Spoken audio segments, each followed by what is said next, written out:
إن الحمد لله نحمده ونستعينه ونستغفره ونعوذ بالله من شرور أنفسنا ومن سيئات أعمالنا. من يهده الله فهو المهتد ومن يضلل فلا هادي له. أشهد أن لا إله إلا الله وحده لا شريك له، وأشهد أن محمدًا عبده ورسوله. يا أيها الناس اتقوا ربكم الذي خلقكم من نفس واحدة وخلق منها زوجها وبث منهما رجالا كثيرا ونساء، واتقوا الله الذي تساءلون به والأرحام إن الله كان عليكم رقيبا. لپاش سپاس و ستایشێکی بێهامتا بۆ کردگاری مەزنوو، داواکردنی درود و ڕەحمەت بۆ سەرگیانی پاکی پێشەوای مرۆڤایەتی محەممەد صلی الله تعالی عليه وسلم. خۆشەویستانم، نعمەتی زۆر و فرەی ڕەب العالەمین بەسەرمانەوە هەیە. یەکێک لە نعمەتەکان بریتیە لە نعمەتی خەو. رب العالمين فرمي: ومن آياته منامكم بالليل والنهار. يكيك لبلغو دليل كان لسر وجودي خوا جل جلاله خوي ايوه لشو الرجاء كاتك أخون إسراحتك لناو خوا أم نعمة قوريا نعمة ترمان هي أوج نعمتي خوبينين يكيك لنعمة زور قوركان رب العالمين وخوا جل جلاله سرنجي ايمي لقرآن بو ام بابة زور راكيشاوى لباسي پیغمبران وداستاني پیغمبران عليهم الصلاة والسلام. لججني قربانا انو هموما الله اكبر كان برزكينوا سرتاو دسبيكي ام موسيما قورا لخويك ابراهيم عليه السلام كاتي لپیری اخوای گەورە وەچەی پێ عەتا کردو خەوی بینی فلما بلغ معه السعي مناڵ گەورە بوو گەشەی کردووە لە بەردەستیا و لە پیریشە مناڵت بوو بێ چەند خۆشەویست بێ 120 ساڵ عمرت بێ اینجا رب العالمین مناڵە پێ عەتا کرد. کاتێ مناڵ گەورە بووە قال يا بني إني أرى في المنام أني أذبحك. لخوا بيني وما يكرم أبي السرد بر. تصورك خوي بيغمبران عليهم الصلاة والسلام سواء إبراهيم يان يوسف يان محمد المصطفى عليهم الصلاة والسلام هرسي كان كخوا كان لقرآن تومار كريبه وحي حساب كريب خوشويسمان أفرميه خو بشيك وجزئك لوحي خوا جل جلاله. زۆر کات خۆشەویستمان بەیانیان کە ئەسحاب بە دەورەوە جەمە بوون ئەی فەرمووی کێ خەوێکی خۆشی بینی و با بیگێڕێتەوە. خەوەکانیان ئەگێڕایەوە بۆی تەعبیرەکردن لێکی ئەدایەوە بۆیان. هەندێک جار خۆی خەوی ئەبینی بۆ هاوڵانی ئەگێڕایەوە. هەمومان لە سیرا بیستومانە کە جارێکیان خۆشەویستمان هەڵسایەوە فەرمووی خەوێکی سەیرم بینی، شیرم ئەخواردەوە بە پەنجەکان ما هاتە خوارەوە. چەندێ شیرم ئەخوار زۆر زیاتر لەوە لە پەنجەکانی منەوە دەرئەچوو هەتاوەکو تێر بووم لە شیرەکە و اینجا شیرەکەم دایە سەیدنا عومەر. فەرموویان ئەی خۆشەویست چۆنی لێک ئەدەیتەوە؟ فەرمووی ئەم پەیامە دەستی پێکردووە و لە زەمەنی عومەرە تەواو کەماڵ وەرئەگرێ لە ڕووی دنیاداری و لە ڕووی حکم و دەسەڵاتەوە. خەوی تری پێغەمبەری خوا صلی الله عليه وسلم فەرمووی لە خەوما شمشێرەکەم ڕائەوەشاند سنگم لەد بوو، دواتر شمشێرەکەم ڕاوەشانەوە سنگم چاک بوویەوە. وتیان چۆن تعبیری ئەەکەی؟ سەرەتای غەزوەی ئوحود بوو، فەرمووی لەوە ئەچێ تووشی ناڕەحەتیەک ببین و دواتر خوای گەورە نەسڕەتمان بدا. ئەوە بوو هەفتە لە هاوڵانی شەهید بوون و دواتر خوای گەورە خۆیان کۆ کردەوە نەسڕەتی پێ عەتا کردن. رب العالمین خۆی بۆ خۆی دەرگای تعبیری خەوی بۆ کردوینەتەوە کاتێک کە باسی داستانی سیدنا یوسفمان بۆ ئەکا کە چۆن تعبیری خەوی ئەکرد دەرگایەک بۆ ئومەت واڵا ئەکا کە تعبیری خەوەکانی بکات زانستێکی تایبەت بەیان ئەکا کە زانستی تعبیر و لێکدانەوەی خەوە ئێمەی موسڵمان ئەوەی کە گرنگە لە خزمەتانە باسی کەم چۆن مامەڵە لەگەڵ خەودا بکەین کاتێک کە خەوێ ئەبینی تۆی موسڵمان چۆن مامەڵەی لەگەڵا ئەکەین ئەچینە خزمەت ئەبوو قەتادە فەرمایشتێکی پێغەمبەری خوا صلی الله عليه و آله وسلم بۆمان ئەگێڕێتەوە ئەم فەرمایشتە تەواوی بابەتی مامەڵەکردنی ئێمە لەگەڵ خەودا و خەوبینینە بەیان ئەکە ئەفەرمێ خۆشەویستمان فەرمووی الرؤيا من الله والحلم من الشيطان دوو شەمان هەیە لە زمانی عەرەبیە ڕؤیا و حلم فەرمووی ڕؤیا بەو خەوە ئەوترێت کە لە خواوە جەل جەلاله ئەبێت وحلمیش بەوە ئەوترێت کە لە شەیطانەوە ئەبێت لە قورئانیشە هەردوو ئەم مصطلحە بەکار هاتوون فەرمووی خۆشەویستمان هەموو خەوەکانی بەنی ئادەم سێ بەش لەم سێ بەشە تەجاوز ناکرد دڵتانم بدەنێ ئەم سێ بەشەتان بۆ بەیانەکە فەرمووی الرؤيا الصالحة بشرى من الله خەوێکی خۆش و صالح ئینسان ئەبینێ مژدە و مزگێنیە لە خواوە جەل جەلاله بۆ تۆ دووەمیان الرؤيا من تحزين الشيطان خەوێکە کە ئینسان ئەیبینێ ئەبێتە مایە حزن و دڵماندووبوونی ئینسانی ئیماندار لە شەیطانەوە بۆ دروستە بێ عیشی ژیانی شەیطان ئەوێ بەهۆی خەوەتێکی بدە سێهەم والرؤيا مما يحدث به الرجل نفسه سێهەمین جۆری خەوبینین ئەوەیە کە ئینسان بە خەیاڵاتی خۆیان دێت و خەیاڵاتەکان ئەبنە خەو لەلای طبعا وشەی خەیاڵ لە زمانی عەرەبیە قسەیەکی زۆر جوانە کە لە فەرمایشتەکانە هاتووە يحدث الرجل به نفسه تحديث النفس بي أوتري إنسان خوي قصة لقل خويا أكا أما بي أوتري خيالي إنسان خيالي إنسان هند جار أبيت خوي خو بشيكي بريتي لخيالي خوت بشيكي للشيطان ويوات خو شياطين دا صلاة يعني هند جار بسر خوي توشا هيا لخوتا هند خوي ناخوش ونارحد أبيني للشيطان ويا سهمين دانشيان بريتي لا مجدو بشارتكاني خوا لخوا ئێمە چۆن مامەڵە بکەین کاتێک کە خەوێک ئەبینین خۆشەویستمان ئەفەرمێ ئەگەر خەوی ناخۆشت بینی طبعا ئەمە یەکێکە لە گرفتەکان تەسەوورکەن هەموو مەلایەک لەوە چێ لە هەفتەیەکە 20 تەلەفۆنی بۆ کرێ بەس بۆ خەو خەڵکی ئێمە فێر بوون خەوی ناخۆشیان بینی دنیایان لێتە یەک و ئەیگەڕنەوە خەوی خۆشیان بینی لە بیریان ئەچێتەوە طبعا ئەمە زۆر پێچەوانەی شەریعەتە لە شەریعەتە یاسامان هەیە بۆ خەوێکی ناخۆش کە ئەیبینی یاسامان هەیە بۆ خەوێکی خۆش ئەیبینی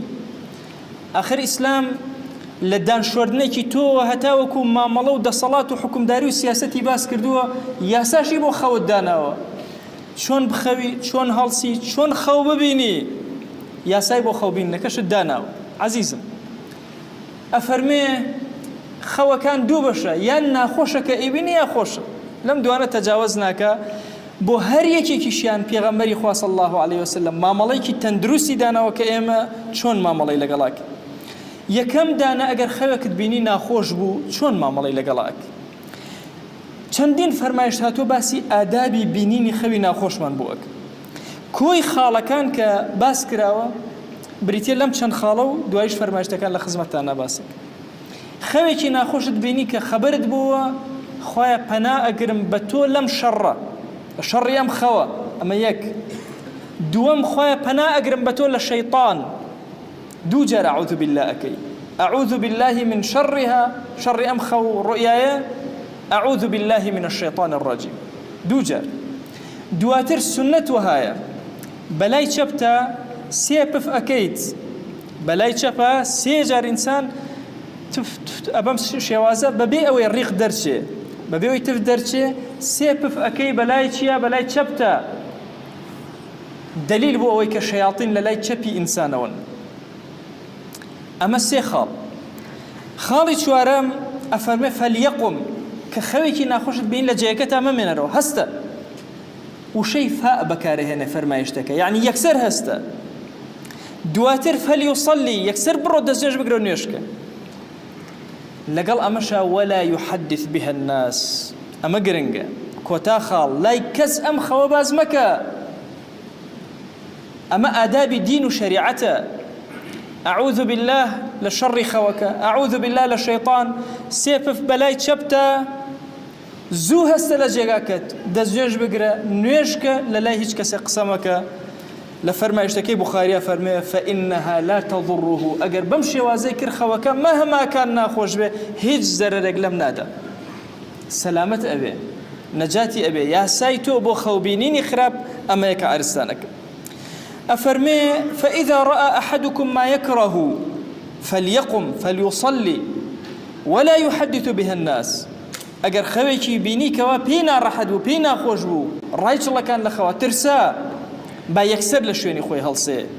با نوش بكا يكسر ولا يحدث بها الناس بيانيشي كردو با بو كسي باز نكا للرواية كاته أفرمي فليتعوذ بالله من شرها ومن شر الشيطان وليتفل ثلاثا ولا يحدث بها أحدا فإنها لا يضره با أعوذ بالله بك لشر خوك لشر شيطان سيبف كابلا تشبيا لا هيج كسباسي نكا اتر هيج زرريكي لنادا أما يا ساي خوي ناخوشك تو ابني ما شو بيجربوا خلق ما شو لا خلق باسيك برو أم آدابنا جيب جيك فإنها لا تضره أم خوزر لم كسنادا أي أجر خويك خوش تبيني تشيبكين أفرمي فإذا رأى أحدكم ما يحبها فإنما هي من الله أجر خويك تبيني خوكت خوجو أما نعمتي خوايا رحمتي خوايا أرامت أكاتوا دي فليحمد الله عليها باسباسي خوابك لسري وليحدث بها بابو خلقي باسك بلام نكبوها مكسك أجاتا ليبه كأفرمي باسي بك للرواية كأفرمي فليبشر ولا يخبر إلا من يحب بو همو كسي باز نكا تنها كسي كخوشي بو خوشوستاني خوي بجيرته علماء فرمون بو چي بو همو كسي باز نكا أفرمون برو حسود زورة حتى حسادت لخويشا أبريها شاي بيس جاري واي كاريغري أبير لسر خو خوشكانيشن ميلا لا همو كس خو خوشكات لا أهلي خوي لا أهلي أويك خوشد متمانت بيتي لا أو باسيك لا كسي باسي مكا كأبتا معي الزرر بوتو كوابو يا ساكاني بينيني خوي خوش كخبرت بويا يكسر سباسي رب العالمين زور سباسي كخو أرامت أكاتو شكا خو بشك لغيب إنسان زور لي أترسي يكسر أرام أبيتو لقال كاتك سباسي رب العالمين أكي دواتريش أما نعمتك خوايا بينيوتا أم نعمة جواني خوايا بأثركي درك لسرتو كتشو لقال خوشويستك لقال دوسك باسيبك خوشويستان أميك عرزم كردن كرتو بخت ياساي بينيني خوبو لإسلام وشريعت ما عداي أمش برس كردني خوتو تكتشوني جيانت أما كاريتو مسلمان نية أو الشيطان أبي غنبارت كابا خوينا خوش وريابا أبي بهيزي برامبر بخو في غمري خوا صلى الله عليه وآله وسلم خوينا خوش بيني خونا خوش كاني ناجرته بو هاولان خو خوشكاني بو هاولان أجرته أو خواني كمجدان تيايا أوي شوكو إيما ديان وسطان خوي بيني همو فرمايشتكان كسيركي خو خوشكاني في غمري خوايا صلى الله عليه وسلم إلا هندي لخونا خوشكان نبي بوي فيري تعبيري خويان كباسي أكا بو هاولان أقرنا أمر أكا بشاردنا وي خونا خوشكان هر يشيك لإيمش بابندين بخو مانو براسي زور قرنقة بزانين كي خوكان من جي أوي اعتباري في بكري خوي ابن القيم أفرمي رضا ورحمة خوي لي أفرمي أصدقترين خو رازقوترين خوي السحرة بيج نجي بياني خوي كتبيني أو خوي جيجي أوي كي اعتباري في بكري أفرمي شو لو كاتا شياطين ساكن بون كاتي إسراحتي شيطان كان جول حركان نما زوريني خوا كان لو كاتا خوي الربانين كاتي نزولي خويا ابو اسماني كم رحمتي خوا لسر زوي نزيك ابيتو باشترين كاتي خو او كاتي كانسان بيبين زوريني او خواني كواش برزن انسان ان بينتو جيجي تعبيرني وجي او اني جوي بداتي او خوايا كواسر الايواران اي بينه شو كاتي انتشار شياطين ئەو خەوانەی کە سەرەتای خەوە ئەیبینی جێگەی ئینتیشاری شەیاطینە جێگەی اعتیبار نییە ئەو خەوانەی بە ئادابەوە خەوتویت و خەوتیابینیوە جێگەی اعتیبارە ئەوەی کە ئادابە شەرعەکانە جێبەجێ نەکردووە نابێ گوێ بدەیتێ و لێ بترسی ئەمانە یاساکان بوون بۆ خەوبینین کە ئێمە موسڵمان بەشێکە لە ژیانی ئێمە هەموو شەوێک خەوێک ئەبینین هەندێک جار نایبینین هەندێک جار مانگی جارێ هەندێک جار ئەبینین لە بیرمان نەچێتەوە گرنگ ئەوەیە ئێمە چۆن لە جل لەبەرکردنێکە ئادابی شەریعەت بەکارێنین چۆن لە یاسا و مامەڵەکردنی ناو بازاڕمانە یاسای شەریعەت بەکارێنین لەگەڵ خەون و خەیاڵیشمانە یاسای شەریعەت بەکارهێنین خوای گیان داوات لێ ئەکەین بە ناوی جوانت بە صیفەتی بەرزە بە ئیسمی عەظەمت ڕەحمەت و بەزەی بەسەرمانە ببارێنە دڵمان ئارام کە یا ئەکرەمە الئەکرەمین خوای لێت ئەپاڕێنەوە لێت ئەلاڵێنەوە خوای ئارامی بەسەرمانە ببارێنە ئارامی بەسەر خەوەکانمانە ببارێنە ڕەحمەت و بەزەی خۆت بەسەرمانە ببارێنە یا ئەکرەمە الئەکرەمین خوای داوات لێ ئەکەین بە لوتفی خۆت بە کەڕەمی خۆت ئەم موسڵمانانە هاتوونەتە ماڵەکەی تۆ ئیلاهی ئەمانە سوژدە نابن تەنها بۆ تۆ نەبێ ڕکوع نابن تەنها لە بەردەم تۆیان نەبێ دەستی زەلیلی دوعا بەرز ناکەنەوە تەنها و تەنها بۆ تۆ نەبێ دەیا ئیلاهی هەر دوعایەکیان هەیە گیرای بکە ادعوا الله وأنتم موقنون بالإجابة الحمد لله رب العالمين والصلاة والسلام على خير خلق الله محمد وعلى آله وأصحابه الكرام وتابعيهم بإحسان إلى يوم الدين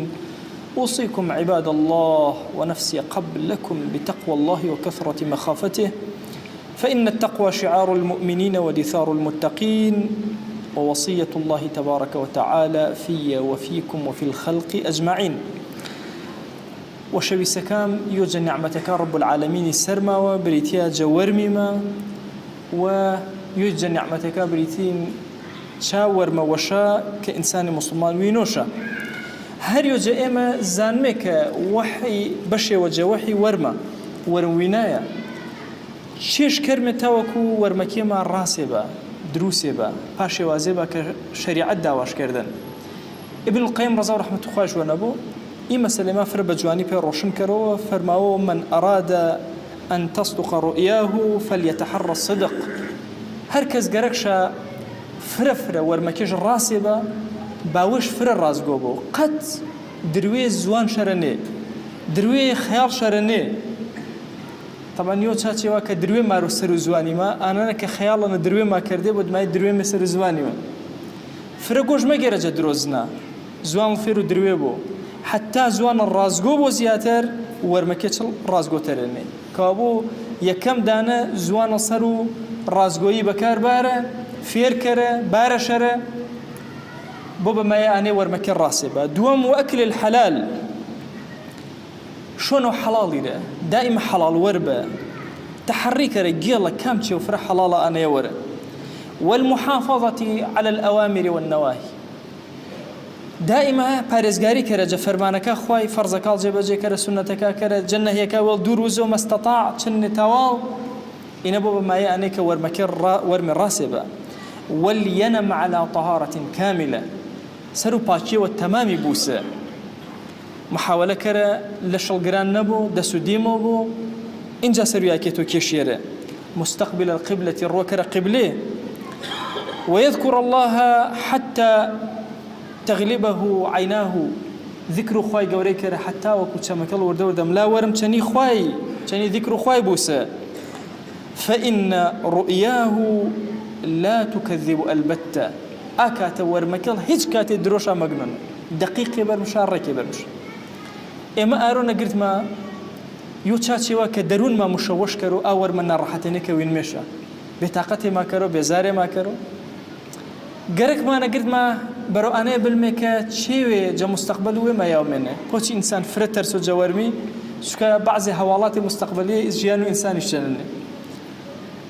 چیش کرمی ورانی ورمکی من رکی بر راسی با ای خالق ابن القیم رضا رحمت خوای ونا بس شاکر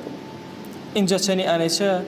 اگام چنه بو مهمترین چی و جیانو تو نه آن ورم و شکال پی و شویسال گلنو ورم خرابکا باز نکی به هیچ کس واسه چنه باره و شویس ما فرماو باصل نکرده پی خلقی فإنها لا تضره ضرر الله و نو خرابا نمره خوای داوا و نکرمه مجق ما آرام كرو ورم ما آرام كرو ورم ويناي ما آرام كرو. وأوصيكم أيضا بالصلاة والسلام على رسول الله، حيث أمرنا الله تبارك وتعالى في محكم تنزيله: إن الله وملائكته يصلون على النبي يا أيها الذين آمنوا صلوا عليه وسلموا تسليما. اللهم صل على سيدنا محمد وعلى آل سيدنا محمد، وبارك على سيدنا محمد وعلى آل سيدنا محمد، كما صليت وباركت على إبراهيم وعلى آل إبراهيم إنك حميد مجيد. اللهم اغفر للمؤمنين والمؤمنات وللمسلمين والمسلمات ولمن أنشأ هذا المكان. اللهم أعز الإسلام والمسلمين وأهلك الكفرة والملحدين. اللهم انصر من نصر الدين واخذل يا رب من خذل الإسلام والمسلمين. اللهم آت نفوسنا تقواها فزكها أنت خير من زكاها، أنت وليها ومولاها. آمين آمين والحمد لله رب العالمين. أقم الصلاة يرحمك الله.